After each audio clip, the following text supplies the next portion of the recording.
नमस्कार, colonel Ajay Shivaji astro money guru first global astro finance digital channel से आपसे मुखातिब होता हूं।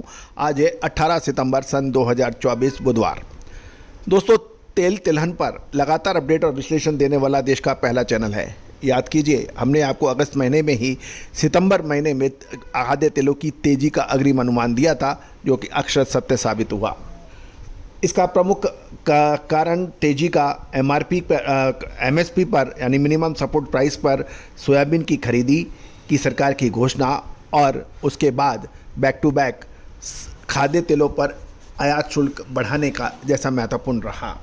और यही वजह है कि पिछले लगभग 15 से 20 दिनों में लगातार तेजी खाद्य तेलों में दर्ज हुई। दोस्तों, लेकिन इस खाद्य तेलों की तेजी का असर आम उपभोक्ताओं पर पड़ने लगा है और इसको रोकने के लिए सरकार क्या कदम उठा रही है, क्या हो सकता है, कर रहे हैं इस विशेष एपिसोड पे चर्चा। पूरा एपिसोड ध्यान से देखिए, समझिए। यदि पसंद आए तो लाइक और शेयर कीजिए। साथ साथ आप हमारे चैनल पे नए हैं और अभी तक सब्सक्राइब नहीं किया है तो चैनल को सब्सक्राइब करना ना भूलें। यदि पसंद आए तो यानी बेल आइकन को पुश कीजिए ताकि हर नोटिफिकेशन आप तक सबसे पहले पहुँचाई जा सके। जानिए रिपोर्ट विस्तार से।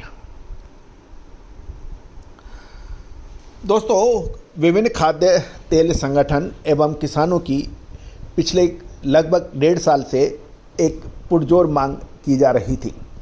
किसानों का कहना था कि उनको ऑयल सीड्स यानी तिलहन जैसे सरसों है, सोयाबीन है, इसके उचित दाम नहीं मिल रहे हैं क्योंकि एमएसपी से काफ़ी नीचे भाव सोयाबीन के चल रहे थे। किसानों की बड़ी समस्या थी, परेशानियां थी और आगे विधानसभा के चुनाव महाराष्ट्र जैसे सोयाबीन उत्पादक राज्य में होने की वजह से भी सरकार ने किसान एवं व्यापारिक संगठनों की मांग पूरी करने का प्रयास किया है। इसमें खाद्य तेलों पर ड्यूटी बढ़ाई गई है और ये गौरतलब है कि इस महीने की 14 तारीख को कच्चे सोयाबीन तेल, कच्चे पाम तेल, कच्चे सूरजमुखी तेल पर मूल्य सीमा शुल्क 20 से बढ़ाकर 20% कर दिया गया है और इस वृद्धि के बाद तेलों पर कुल प्रभावी शुल्क 27.5% हो गया है। इसी तरह से ये तो कच्चे तेल पे रहा। इसी तरह से रिफाइंड पाम तेल, रिफाइंड सूरजमुखी तेल और रिफाइंड सोयाबीन पे तेल लगाया जाने वाला मूल सीमा शुल्क भी बढ़ा गया है और इन तेलों पर 12.5% के बजाय अब 32.5% का सीमा शुल्क लगाया जाएगा, यानी 20% की वृद्धि। इस वृद्धि के बाद रिफाइंड तेलों पर कुल प्रभावी शुल्क 35.75% हो गया है। गौरतलब है कि इस सरकार का कहना है कि इस निर्णय का उद्देश्य घरेलू उत्पादन को बढ़ावा देना और खाद्य तेलों की कीमतें स्थिर रखना है। साथ ही ये कदम देश की खाद्य सुरक्षा को मजबूत करने वाला सरकार के अनुसार बताया गया है। दूसरी ओर किसान संगठन और किसानों का ये कहना है कि सरकार ने सोयाबीन की खरीदी की घोषणा तो की है अक्टूबर से जनवरी के महीने, लेकिन ये तो हर साल होती है। सरकार ने सोयाबीन की मिनिमम सपोर्ट प्राइस जो रखी गई है उससे वो संतुष्ट नहीं है, वो 6000 की मांग कर रहे हैं।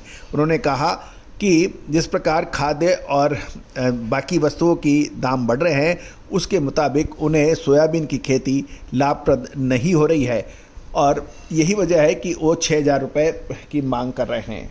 दूसरी ओर ये भी ध्यान देने वाली बात है कि 20% की शुल्क बढ़ना, इससे महंगाई दर बढ़ने की प्रबल संभावना बन गई है और खाद्य तेलों के दाम रिटेल के अंदर, होलसेल के अंदर बढ़ गए हैं।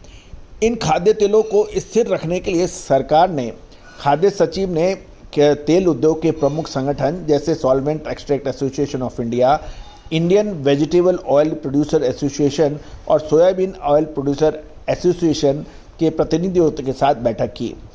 इस बैठक का मुख्य उद्देश्य खाद्य तेलों के मूल्यों को स्थिर रखने के लिए आवश्यक रणनीति बनाना था। सरकार द्वारा जारी एक बयान के अनुसार बैठक में इन संगठनों से अनुरोध किया गया है कि वे अपने सदस्यों को निर्देश दें 0% और 12.5% मूल सीमा शुल्क, जिसे BCD कहते हैं, पर आयातित खाद्य तेलों का स्टॉक उपलब्ध रहने तक प्रत्येक तेल का अधिकतम खुदरा मूल्य, जिसे MRP कहा जाता है, वो यथावत रखा जाए। सरकार का मानना है कि इस कदम से खाद्य तेलों की कीमतों में अचानक वृद्धि को रोका जा सकेगा और इससे आम उपभोक्ताओं को थोड़ी सी रिलीफ मिलेगी। दोस्तों ये महत्वपूर्ण था क्योंकि बंदरगाहों पर आयातित तेल का बड़ा स्टॉक था। सरकार का कहना बिल्कुल उचित प्रतीत होता है कि जो माल आपने बगैर 20% अधिक ड्यूटी दिए आपने इंपोर्ट किया हुआ है, जो आपके पास मौजूदा माल है, वो माल आप जब आप बाज़ारों में उतार रहे हैं तो उसके अंदर एमआरपी नहीं बढ़नी चाहिए। दोस्तों इसमें महत्वपूर्ण यही रहेगा कि एमआरपी नहीं बढ़े। महत्वपूर्ण ये भी है कि यदि एमआरपी नहीं बढ़ती है, साथ साथ खुदरा यानी रिटेल स्टोर्स को भी ये डायरेक्शंस होने चाहिए कि वो रेट नहीं बढ़ाएं। इसके ऊपर मॉनिटर भी होना चाहिए, इसके ऊपर कड़ी नज़र भी रखनी चाहिए, तभी भाव नहीं बढ़ेंगे एमआरपी के, अन्यथा ऐसा कुछ नहीं होगा। दूसरी ओर किसानों को लाभ की जहाँ तक बात है, यदि सरकार मिनिमम सपोर्ट प्राइस पे सोयाबीन खरीद रही है, वो पहले भी खरीदती थी, आज भी खरीद रही है, उसके अंदर कोई फ़र्क नहीं है। सरसों की फसल मार्च में आएगी। दूसरी ओर अंतर्राष्ट्रीय बाज़ारों के अंदर भारत के ऑयल यानी ईडेबल ऑयल पे ड्यूटी लगाने का असर आने वाले 1 से 2 सप्ताह में पड़ने की संभावना है। अतः अब एक निर्णायक मोड़ खाद्य तेलों पर आ गया है कि अक्टूबर महीने में क्या होने की संभावना है। कितना ये इंपोर्टर्स या बड़ी कंपनियां सरकार की सुनेगी, कितनी नहीं सुनेगी, उनके ऊपर क्या नज़र होगी, क्या रिस्ट्रिक्शंस होंगी, इसके ऊपर अभी कोई चर्चा नहीं है। और इसका कौन फ़ायदा उठाएगा, ये भी एक प्रश्न चिन्ह लगा हुआ है। दोस्तों आपका क्या कहना है, क्या ये लोग मानेंगे या नहीं? All the very best, good luck, happy trading.